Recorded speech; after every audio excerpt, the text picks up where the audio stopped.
मैं हूं रेहान सैयद। कराची की कहानी की किस्त नंबर 2 में आज हम आपको बताएंगे उन मंसूबों के बारे में जो सालों से कराची में चल रहे हैं और आज तक मुकम्मल नहीं हो पाए हैं। आप लोग भी कमेंट्स में बताइएगा कि कौन से ऐसे मंसूबे हैं जो कि कराची में मुकम्मल नहीं हुए हैं और कौन से मंसूबे ऐसे हैं जो कि पंजाब में, बलूचिस्तान में, खैबर पख्तूनख्वा में भी इसी तरीके से सालों से चल रहे हैं और मुकम्मल नहीं हुए हैं। इस पर आप लोग कमेंट्स में मुझे ज़रूर बताइएगा। देखिए, कराची में इस वक्त सबसे बड़ा जो मसला है वो पानी का है, क्योंकि आधे से ज़्यादा शहर को पानी मिलता नहीं है। लोग टैंकर के ज़रिए पानी खरीदते हैं। टैंकरों की कीमतें 20-20 हज़ार रुपए पर जो है वो जा चुकी हैं। और इस सिलसिले में हम ये देखते हैं कि आज से कई साल पहले जो है वो K4 का मंसूबा शुरू किया गया था। और ये जो K4 का मंसूबा है ये 24 साल पहले जो है इस मंसूबे को शुरू किया गया था। और इस मंसूबे के तहत कराची को 260 मिलियन गैलन पानी जो है वो कराची को मिलना था। लेकिन 24 साल के बाद भी जो है ये मंसूबा मुकम्मल नहीं हो सका है। जिस वक्त इस मंसूबे को स्टार्ट किया गया था उस वक्त जो है इसका अंदाज़ा था ये 25 अरब में मुकम्मल हो जाएगा। फिर जो है पता ये चला जी अब ये 250 अरब रुपए तक जो है वो ये मंसूबा चला गया है। लेकिन अभी तक इस बात की कोई कंफर्मेशन नहीं है कि ये मंसूबा कब मुकम्मल होगा। 2019 में मैंने अपनी एक वीडियो में ये बताया था कि मुझे ये लगता है कि ये मंसूबा 2030 तक जो है वो मुकम्मल होगा।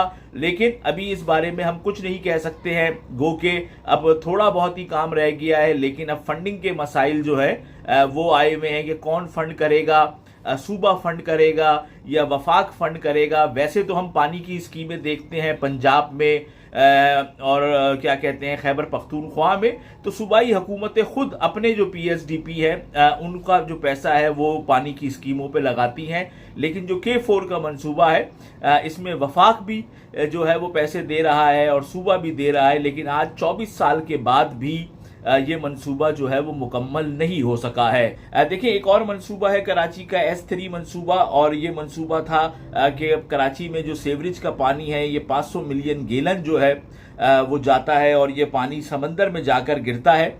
इससे बड़े मसाइल होते हैं, जो क्लाइमेट के इश्यूज हैं वो भी होते हैं। इसको हल करने के लिए कराची सीवरेज ट्रीटमेंट प्रोजेक्ट जो है वो स्टार्ट किया गया था और इसकी लागत जो है वो 8 अरब रुपए थी। और इस मंसूबे के तहत कराची में 460 मिलियन गैलन पानी जो है उसको जो है वो ट्रीट किया जाना था, यानी कि सीवरेज के पानी को जो है वो ट्रीट किया जाना था। तो 19 साल हो गए हैं और अभी तक ये मंसूबा जो है ये भी मुकम्मल नहीं हो सका है। जिस वक्त ये मंसूबा शुरू हुआ था उस वक्त इसकी लागत 8 अरब थी और अब जो है इसकी लागत 36 अरब रुपए जो है वो बताई जा रही है।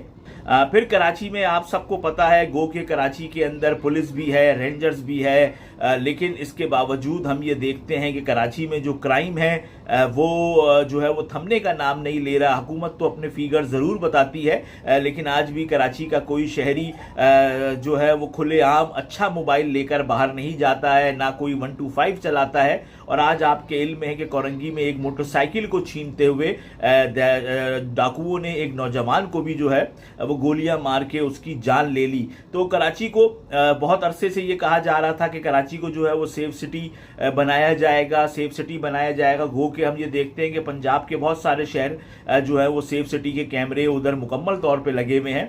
लेकिन कराची में जो है वो 2011 में इस बात का ऐलान किया गया था कि कराची में जो है वो सेफ सिटी प्रोजेक्ट के तहत जो है वो 10,000 कैमरे लगाए जाएंगे।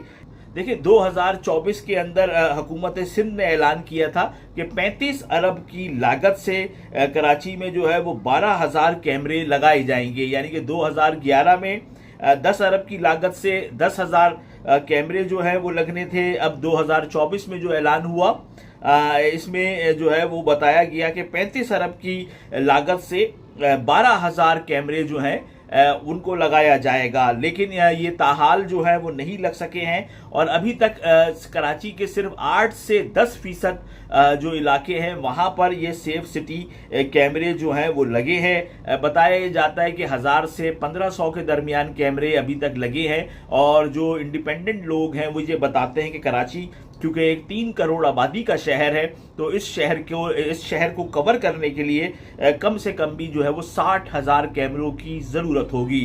इसके साथ साथ फिर कराची के जैसे कि यूनिवर्सिटी रोड है, अब आपको पता है कि यूनिवर्सिटी रोड बहुत सारे लोग जो है वो सफ़र करते हैं यूनिवर्सिटी रोड पे, बहुत बड़ी आबादी रहती है यूनिवर्सिटी रोड पे। तो 4 साल पहले जो है वो यूनिवर्सिटी रोड को खोदा गया था और 140 अरब रुपए की लागत थी ये यूनिवर्सिटी रोड पे जो प्रोजेक्ट जिसकी आजकल जो है वो तामीराती काम अब जारी है और FWO को जो है वो दिया गया है। उस वक्त ये बताया गया था कि ये जो मंसूबा है ये 2024 में पहले तो कहा गया मुकम्मल होगा, फिर कहा गया कि 26 में मुकम्मल होगा।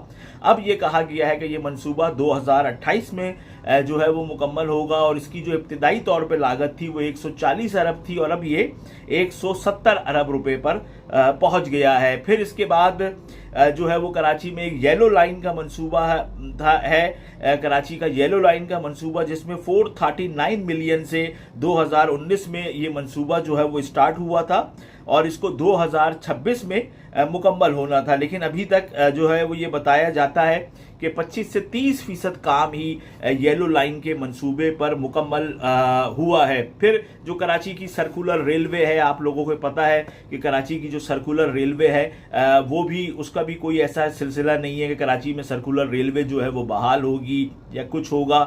बस सुनते ही हैं कि कराची सर्कुलर रेलवे का जो प्रोजेक्ट है, तो इसके अलावा भी बहुत सारे प्रोजेक्ट हैं, लेकिन ये वो मरकजी प्रोजेक्ट हैं जो बहुत ज़्यादा अहम है, क्योंकि पानी की सप्लाई का मामला हो या गंदे पानी की सफाई का मामला हो या फिर मामला हो सेफ सिटी का कैमरे लगाने का या यूनिवर्सिटी रोड का मामला हो, येलो लाइन का मामला हो, ये बड़े बड़े प्रोजेक्ट्स थे। तो मैंने कहा कि मैं आप लोगों को इनके बारे में अपडेट्स दूं कि कितने साल से ये प्रोजेक्ट चल रहे हैं और आज तक ये प्रोजेक्ट जो है वो मुकम्मल नहीं हो सके हैं। आप लोग कमेंट्स में ये भी बताइएगा कि क्या वजह है कि ये प्रोजेक्ट्स आज तक मुकम्मल नहीं हो सके हैं।